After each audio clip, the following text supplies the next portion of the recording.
Shalom, jumpa lagi dengan saya di Klavos Sukacita. Saya akan membagi bagian kebenaran firman Tuhan bagi setiap pemirsa Klavos. Mari kita berdoa. Terima kasih Tuhan Yesus, kami terus merindukan Engkau berbicara bagi kami. Singkapkanlah firman-Mu bagi kami, dalam nama Yesus kami berdoa. Amin. Bagian kebenaran firman Tuhan kitab Injil Lukas pada pasal 16 ayatnya yang pertama sampai ayatnya yang ketiga. Demikian bunyi firman Tuhan, perumpamaan tentang bendahara yang tidak jujur. Dan Yesus berkata kepada murid-muridnya, ada seorang kaya yang mempunyai seorang bendahara. Kepadanya disampaikan tuduhan bahwa bendahara itu menghamburkan miliknya. Lalu ia memanggil bendahara itu dan berkata kepadanya, apakah yang kudengar tentang engkau? Berilah pertanggungan jawab atas urusanmu, sebab engkau tidak boleh lagi bekerja sebagai bendahara. Kata bendahara itu di dalam hatinya, apakah yang harus aku perbuat? Tuanku memecat aku dari jabatanku sebagai bendahara, mencangkul aku tidak dapat, mengemis aku malu. Demikian jauh pembacaan firman Tuhan. Pemirsa Klavos yang diberkati oleh Tuhan, belajar lewat kebenaran firman Tuhan, saudara dan saya mau diajak untuk bagaimana kita bekerja di dalam seluruh kehidupan kita dengan pekerjaan yang takut akan Tuhan. Artinya ketika saudara dan saya memiliki kehidupan yang takut akan Tuhan, maka saya percaya apapun yang kita lakukan dan apapun yang kita kerjakan, pasti kita akan melakukannya dengan jujur dan setia. Belajar lewat perumpamaan yang disampaikan Yesus Kristus tentang bendahara yang tidak jujur ini, ada banyak hal yang akan bisa kita pelajari dan kita ambil dari cerita ini.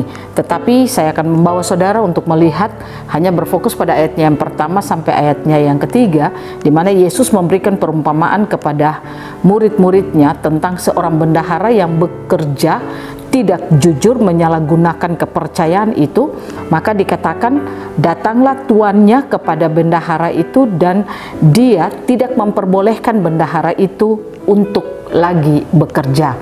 Nah, ini menjadi pelajaran bagi saudara dan saya bahwa apapun yang kita lakukan dan kita kerjakan dalam kehidupan kita, bahwa ada saatnya saudara dan saya harus mempertanggungjawabkan itu di dalam seluruh kehidupan kita. Saya percaya kalau kita bekerja dengan baik, maka pasti kita akan disenangi dan pasti apa yang kita kerjakan itu akan membuat hasil yang baik bagi kita. Tetapi kalau kita kerja tidak jujur, tidak setia, maka saya percaya apa yang kita lakukan dan kerjakan itu tidak akan disenangi oleh siapapun juga. Nah, oleh karena itu mari kita belajar lewat bagian kebenaran firman Tuhan. Saya percaya ada banyak tanggung jawab yang diberikan bagi saudara dan saya. Apapun tanggung jawab yang diberikan bagi kita, mari kita bekerja dengan jujur dan setia. Hari-hari ini ketika saudara memulai pekerjaan, aktivitas saudara, saya percaya ada banyak hal yang Tuhan percayakan dalam kehidupan saudara. Pastikan engkau bekerja dengan takut akan Tuhan. Pastikan engkau bekerja dengan jujur, sehingga ketika Tuhan itu datang, saudara dan saya akan kedapatan menjadi orang-orang yang bekerja dengan baik. Dan oleh karena itu, hanya dengan membangun kehidupan dengan Tuhan saja yang membuat kita akan mampu hidup jujur, akan mampu hidup melakukan yang terbaik di dalam seluruh kehidupan kita. Pertanyaannya, kalau gitu apa yang harus kita lakukan supaya kita terus memiliki kehidupan yang terhubung dengan Tuhan? Pastikan setiap saat firman Tuhan limpah dalam hidup saudara. Jangan engkau jadi orang Kristen yang tidak suka mendengarkan firman, tapi pastikan firman Tuhan limpah dalam hidupmu. Karena ketika firman itu limpah dalam hidupmu, maka saya katakan, firman itu akan menuntun saudara, memberikan hikmat bagaimana engkau melakukan segala tugas dan tanggung jawabmu. Sehingga apa yang kau buat dan lakukan bukan untuk dirimu, tetapi untuk Tuhan, untuk kemuliaan Tuhan. Yang kedua, yang harus saudara dan saya lakukan adalah berjalanlah seperti apa kata firman Tuhan. Jangan pernah engkau mengeraskan hatimu, tapi apa yang kau dengar tentang kebenaran firman Tuhan, lakukanlah itu dalam hidupmu. Sehingga ketika engkau melakukan terus apa kata firman Tuhan, kepentinganmu tidak ada di dalam seluruh tugas dan tanggung jawabmu, tapi yang kepentingan yang kau lakukan di situ adalah kepentingan Tuhan. Dan kalau itu dilakukan untuk kepentingan Tuhan, dan sudah pasti akan menjadi berkat bagi orang-orang di sekitarmu dan bagi orang-orang yang dipertanggungjawabkan kepadamu.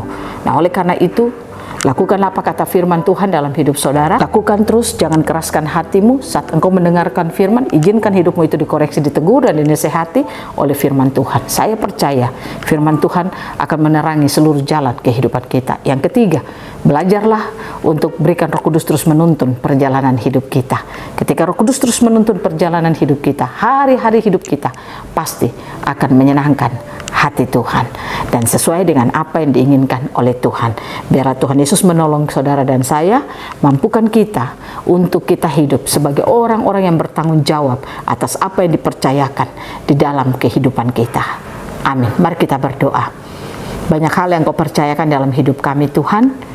Izinkanlah Roh-Mu yang kudus terus bekerja dalam hidup kami, sehingga kami melakukannya, mengelolanya dengan takut akan Tuhan. Inilah kami Tuhan, berbicaralah terus dalam hati dan kehidupan kami, lewat segala aktivitas kami di hari ini, agar apa yang kami buat dan lakukan, seperti yang diinginkan oleh Tuhan. Amin. Shalom, Tuhan berkati kita semua.